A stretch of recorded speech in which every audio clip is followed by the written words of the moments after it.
Kemahiran komunikasi kepengurusan, pengucapan awam. Ahli kumpulan.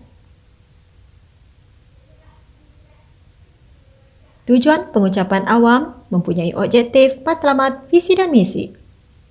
Analisis halayak perlu melakukan kajian siapakah audien dan halayak. Pemilihan tajuk adalah aspek penting dalam pengucapan awam. Pengumpulan maklumat.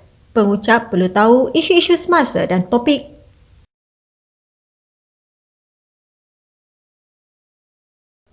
Assalamualaikum warahmatullahi wabarakatuh dan salam sejahtera.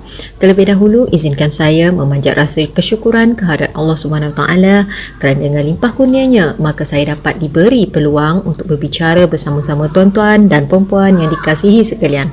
Alhamdulillah kita masih lagi dapat meneruskan hidup dalam keadaan aman dan damai walaupun negara kita sekarang ni dilanda pandemik COVID-19. Saya berharap tuan-tuan dan puan-puan sekalian sihat hendaknya bersama-sama dengan keluarga tercinta. Tuan-tuan dan puan-puan sekalian, sedar tak sedar sudah hampir setahun lebih dunia diserang dengan wabak COVID-19. Wabak ni mengancam sesiapa sahaja yang telah dijangkiti sehinggakan World Health Organization iaitu WHO mengeluarkan nyataan bahawa wabak serangan terburuk selepas wabak Ebola, wabak SARS dan sebagainya. Sehingga 12 Jun 2021, data yang dikeluarkan oleh WHO ialah 178 juta kes telah berlaku di serata dunia dan melibatkan 3.86 juta orang yang terkorban. Amerika merupakan negara yang tertinggi berlakunya kes harian serta kematian.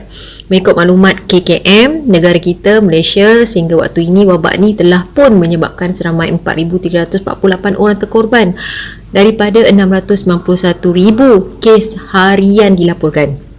Fikir-fikirkan tuan-tuan dan puan-puan, adakah kes korban harian akan meningkat? Adakah kita dapat menurunkan kes harian yang semakin hari semakin bertambah?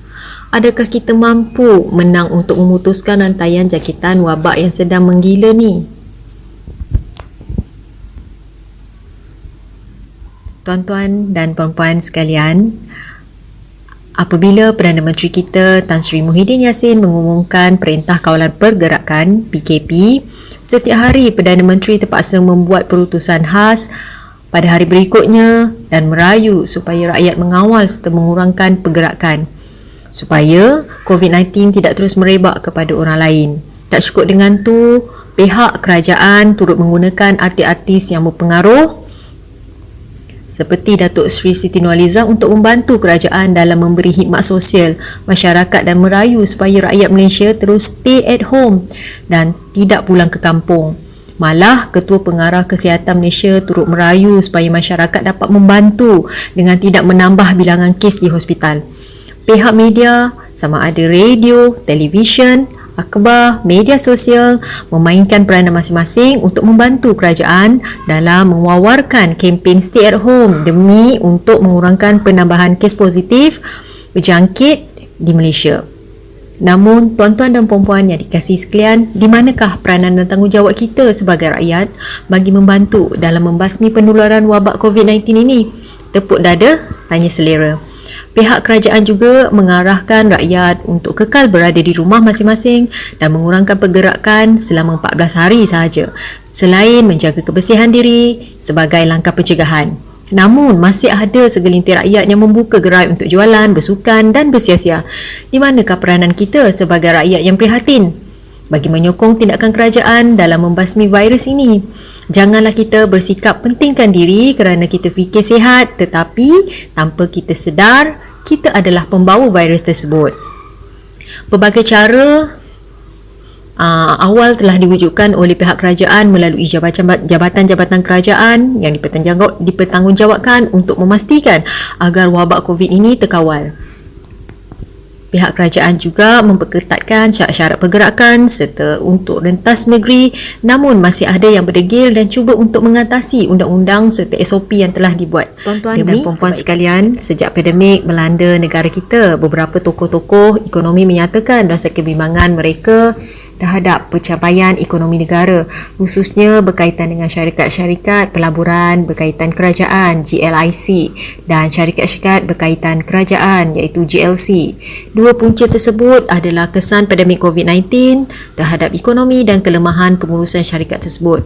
Ramalan serta kebimbangan tokoh-tokoh ekonomi negara mula terbukti apabila PNB menunjukkan prestasi yang lebih rendah dan negara kita dikejutkan dengan kerugian bersih suku tahun kedua iaitu April hingga Jun Petronas sebanyak 16.5 bilion.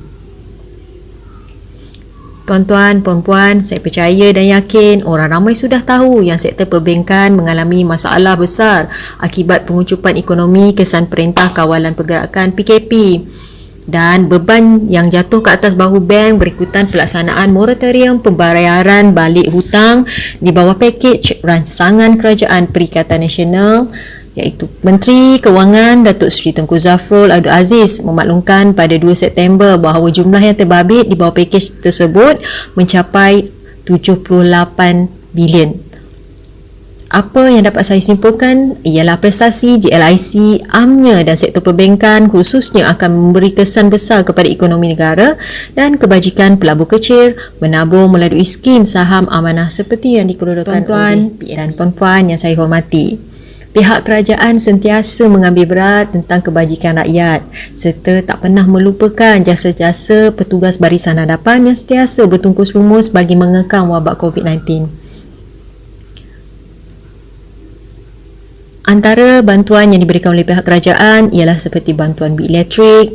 Pihak kerajaan setuju untuk tanggung kos pemberian diskaun bil elektrik berjumlah 662 juta.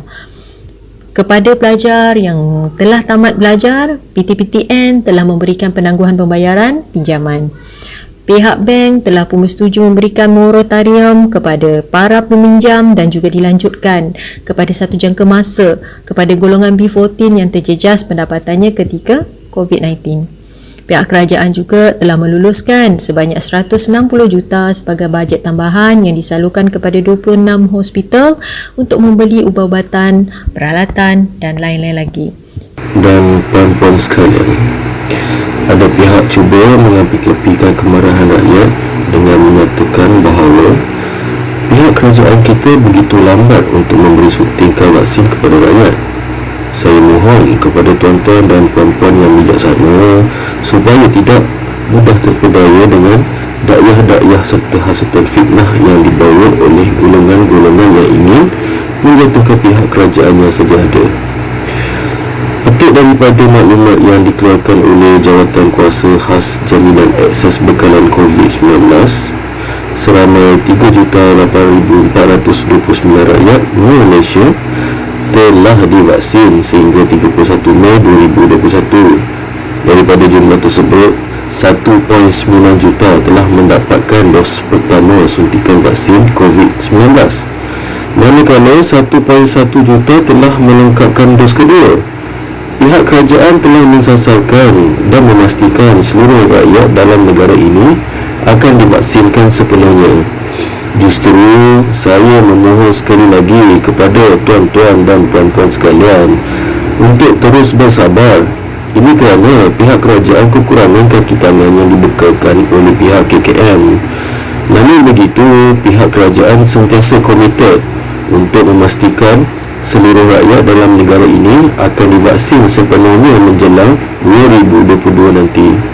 Akhir kata daripada saya, memohon kepada tuan-tuan dan puan-puan yang arif lagi bijaksana agar terus menjaga SOP yang ditetapkan seperti sentiasa memakai pelitup muka ketika berada di rumah-rumah dan tempat-tempat yang sesak, sentiasa membersihkan diri terutamanya tangan apabila bersentuhan dan mematuhi garis panduan yang ditetapkan oleh pihak kerajaan. Ingatlah, kita masih belum menang. Andai kata kita mahukan semula kehidupan kita kembali normal, kita bersama-sama perlu berjuang, membantras serta berusaha untuk memutuskan rancangan COVID-19. Waima saban hari kes semakin naik, semakin meningkat. Janganlah kita mudah berputus asa. Sama-samalah kita berdoa memohon kepada Allah SWT agar dihapuskan segera wabak penyakit ini dari muka bumi.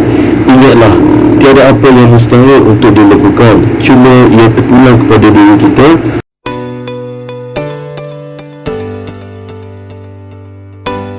Kami menyeru rakyat Malaysia duduk rumah. Biar kami buat kerja. Ingat orang yang tersayang. Putuskan rangkaian COVID-19. Kita mampu mengubahnya. #kita jaga kita. #Jangan putus asa Malaysia.